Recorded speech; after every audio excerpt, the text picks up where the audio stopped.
যাই হোক, এটা অনেক দিন পর আমি আবার একটা ব্লগ পোস্ট করতে চলেছি, নর্মাল ব্লগ, যেটা আমার ফোনে ছিল। তোমাদেরকে বলেছিলাম ঘুরতে যাওয়ার আগের দিনের ব্লগটা আমি পরে পোস্ট করব, সেটাই এটার ব্লগ।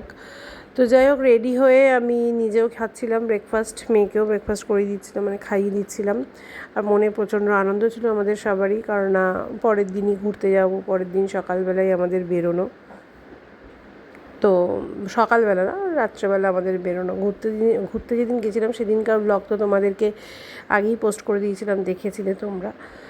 তো যাই হোক, আমি যেরকম বেরিয়ে গেছিলাম, তারপরে যা টুকটাক কাজ ছিল সেগুলো মেয়ে করেছিল। মেয়ের এখনও কলেজ খোলেনি বলে এইদিকে সুবিধে ছিল আমার, যে যেটুকু কাজ আমি করে দিয়ে যেতে পারতাম না, মেয়ে পারতো। কিন্তু সেটার সুবিধাটা আর বেশি দিন নয়, মেয়ের কলেজ খুলে যাবে। আমি যে ভয়েস ওভার দিচ্ছি, তারপরের দিনই মেয়ের, যেদিন দিচ্ছিলাম ভয়েস ওভার তার পরের দিনই মেয়ের কলেজ ছিল, মানে আজকে দিচ্ছি কালকে মেয়ের কলেজ, এরকম একটা ব্যাপার। তো আমি বেরিয়ে যাওয়ার পর মেয়ে দেখতেই পেলে সমস্ত জামা কাপড়গুলো মেলে দিল, আর সমস্ত পুজো টুজো দিয়ে খাওয়া দাওয়া সেরে নিল। আর সেদিন দিদি আসেনি। তারপরে মেয়েকে ফোন করে বললাম জুডিওতে সেল চলছে। বনি আমাকে ফোন করে বলল, তুই আর স্বর্ণাদি যাবি নাকি? তো যাওয়ার পথে একবার হাস্কিকে ওরা একটু করে দিল, ব্রাউনি আর হাস্কিকে বাই বাই করে দিল, দিয়ে ওরা সোজা চলে গেল জুডিওতে গিয়ে মেয়ে একটা টপ কিনেছিল, আমাকে অনেক কিছু দেখিয়েছিল। সেল যেহেতু না, সব সাইজ পাওয়া যাচ্ছিল না ঠিকঠাক, যেটা পছন্দ ছিল সেটা সাইজ নেই, যেটা সাইজ ছিল সেটা পছন্দ হচ্ছিল না, এরকম একটা ব্যাপার। তো যাই হোক, জুডিওতে গিয়ে ওরা যা টুকটাক কেনাকাটা করে মা আমার পুচকু বাড়িতে চলে এসেছিলো। আমি তখন অফিস থেকে ফিরিনি, কিন্তু স্বর্ণা আসেনি, কারণ আমি আসার পর মাম বলল যে স্বর্ণা, বিশ্বজিৎ এসেছিলো তো অফিস থেকে, তো স্বর্ণার বিশ্বজিৎ শপিং করছিল। তো ওইদিকে আবার রায়নের খিদে পেয়েছিল বলে আমি একটু নিয়ে এসেছিলাম চিকেন পকোড়া। তো আমার একটু দেরিই হয়েছিল আসতে, তার আগে মাম ওগুলো ডিটক্স ওয়াটারটা ভেজাচ্ছিল। তো আমি ওইদিকে চিকেন পকোড়া নিয়ে এসে মামকে বললাম, তুই একটু চিকেন পকোড়াটা রেডি কর, আমি ততক্ষণে জামা কাপড় যেগুলো মেলে দিয়ে গেছিলো সেগুলো ভাঁজ করে দিচ্ছিলাম। আর এদিকে দেখো, আমার সাথে বসে বসে পাকা বুড়িও চিকেন পকোড়া খাচ্ছে। তো আমি তো জানি না পাকা বুড়ি আমাদের এখানে ছিল। তো যাই হোক, যা এনেছিলাম হয়ে গেছে আমাদের চারজনের। আমি এই চারজন না, আমরা এখন চারজন খাচ্ছি, ওর বাবাও একটু পরে ঢুকবে, ওর বাবার জন্য একটু করে রেখেছিলাম, ওর বাবাও যাওয়ার সময় একটু করে খেয়ে গেছিলো। কারণ না, যেহেতু ওর বাবার আর রায়নের বেরোনো ছিল, রায়নের পড়া ছিল, ওর বাবার চেম্বার ছিল। আর আমাদের এখানে এই চিকেন পকোড়াটা না এত টেস্ট করে খেতে, এত টেস্ট করে বলে বোঝাতে পারবো না। জানি তেলটা ক্ষতিকর, বাইরের খুব যে ভাজা পোড়া খাই তা নয়, কিন্তু এই চিকেন পকোড়াটা একটু খাওয়া হয়েই যায়। তবে মোটাও হয়ে যাচ্ছি আগের থেকে। যাই হোক, এদিকে স্বর্ণা চলে এসেছে শপিং করে। স্বর্ণাকে বললাম কী কী শপিং করলে, তো স্বর্ণা অনেক কিছু শপিং করেছিল আর ওইদিকে দেখাচ্ছিল। আর এদিকে মাম করে নিয়েছিল গ্রিন টি। এখানে আমার, মামের, স্বর্ণার আর বিশ্বজিৎ ওইদিকে বসেছিল, আর আমরা সমানে গল্প করছিলাম। আর এইদিকে যাওয়ার প্ল্যানিং চলছিল, কালকে ঘুরতে যাব, এই সময় কালকে বেরোনোর তাড়া থাকবে। যা হয়, ঘুরতে গেলে সবারই তো মনের মধ্যে একটা আনন্দ থাকে, সেই সমস্ত আলোচনাই চলছিল। আর এখন ভয়েস ওভারটা দিতে গিয়ে সেদিনকার কথা যখন মনে পড়ছে না, তখন মানে সত্যি খুব খারাপ লাগে না। দিনগুলো, ভালো দিনগুলো সবার লাইফ থেকে কত তাড়াতাড়ি চলে যায়, কিন্তু খারাপ দিনগুলো আর কাটতে চায় না।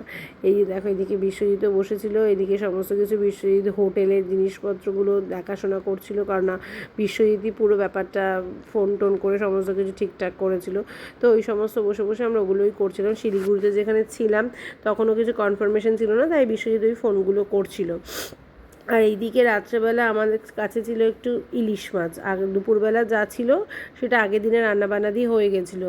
আমার কাছে ইলিশ মাছ ছিল, আমি ভাবলাম যে না, ইলিশ মাছটা একটু তেল ঝোল করে রেখে দেবো, তো ওই জন্য আর অন্য কিছু করিনি, ভাবলাম গরম গরম করব, তো ওই জন্য গরম গরম করতে চলে এসেছি। কিন্তু এটা অনেকটাই লেট হয়ে গেছিলো, আসলে রান্না করার সেরকমভাবে রাত্রেবেলা অভ্যাস নেই তো এখন আর, তাই একদম ভুলে গেছিলাম যে রান্না করতে হবে। হঠাৎ করে ঘড়ির দিকে তাকিয়ে মনে পড়েছে, বাবা রায়নরা তো এক্ষুনি চলে আসবে, আমার তো ইলিশ মাছ রান্নাই হয়নি, কারণ না আমি তো বলেছিলাম তেল ঝোলটা গরম গরম করব। তো যাই হোক, ভালোই হয়েছে, ইলিশ মাছ রান্না করতে তো সময় লাগে না, ভাজা কোনো ঝামেলা নেই, কিছু না, শুধু মশলা কষাবো, একটু হলুদ, নুন, তেল, কাঁচা লঙ্কা আর লঙ্কার গুঁড়ো, বা আমি তো লঙ্কার গুঁড়ো সেভাবে খাই না, কাশ্মীরি লঙ্কার গুঁড়ো আর কি, আর কাঁচা লঙ্কাটা বেশি দিই, ব্যাস তেল ঝাল হয়ে গেছে। আর তেল ঝাল দিয়ে এই ঝোল খেয়ে একবারে ফাটাফাটি। ওই যে বললাম কদিন ধরে খাওয়াটার বড্ড অনিয়ম হয়ে, মানে আজকে যখন দাঁড়িয়ে আমি ভয়েস ওভার দিচ্ছি ওজনটা বেড়ে গেছে, প্রচণ্ড চাপে আছি ওর জন্য। খাবার একটু এদিক থেকে ওদিক হলেই ওজন বেড়ে যায়, কিন্তু যখন খাওয়া কমাবো তখন ওজন কমতে অনেক টাইম নেয়। আর আমাদের এই যে লাস্ট মুহূর্তে যে টুকটাক জিনিসপত্রগুলো থাকে সেগুলো মামকে বলছিলাম আমি রান্না করতে করতে যে মাম তুই এগুলোকে একটু ঠিকঠাকভাবে গুছিয়ে টুচিয়ে রাখ, কারণ না মা আমারই তো প্যাকিং, কখনো না কখনো মাম কখনো না কখনো আমি জিনিসপত্র বার করবো, সুতরাং দুজনকেই জেনে রাখতে হবে কোথায় কী আছে না আছে। আর এদিকে মেয়ে বলছিলো যে দেখো মা ঠিকঠাক লকটা হয় কি না, তো আমি দেখলাম হ্যাঁ লকটা ঠিকঠাক হচ্ছে। তো যাই হোক, এদিকে রান্নাও আমার হয়ে গেছে। আর আমি রান্নায় চেষ্টা করি ম্যাক্সিমাম ক্ষেত্রে গরম জলটা দেওয়া, জানে না রান্নার স্বাদটাও খুব ভালো হয়। তো ওই জন্য আমি একটু গরম জল দিয়ে রান্নাটা করলাম। আর ওর বাবাও এদিকে চলে এসেছিলো, নিয়ে এসেছিলো আমি যে চিলি চিকেন নিয়ে গেছিলাম ঘুরতে যাওয়ার সময়, সেই চিলি চিকেন নিয়ে এসেছিলো, সেইটা ওর বাবাকে একেবারে আমি সমস্ত জিনিসপত্র দিলাম, ওর বাবা ম্যারিনেট করে রেখে দিল। তারপর রাত্রেবেলা ইলিশ মাছ দিয়ে একদম কবজি ডুবিয়ে আমরা 4 জন মিলে ভাত খেলাম, দারুণভাবে ভাত খেলাম। আর রান্নাটাও দারুণ হয়েছিল, ইলিশ মাছ হলে আর কোনো কথাই হয় না আমাদের, শুধু ইলিশ মাছ ভাত, আর কিছু লাগে না। তো যাই হোক, যা হয় একদম প্রপার, আমরা 4 জনই না প্রপার একদম ভেতো বাঙালি, মানে ঠিক ভাত ছাড়া অন্য কিছু ঠিক মন চায় না, কিন্তু ওই যে কিছু করার নেই, কন্ট্রোল তো করতেই হবে। একটা সময় খেয়েছি, এখন তো আস্তে আস্তে কন্ট্রোল করতেই হবে। আজকের এইটুকুই ব্লগ, আবার পরে দেখা হবে। আজকের মতো টাটা, গুড নাইট।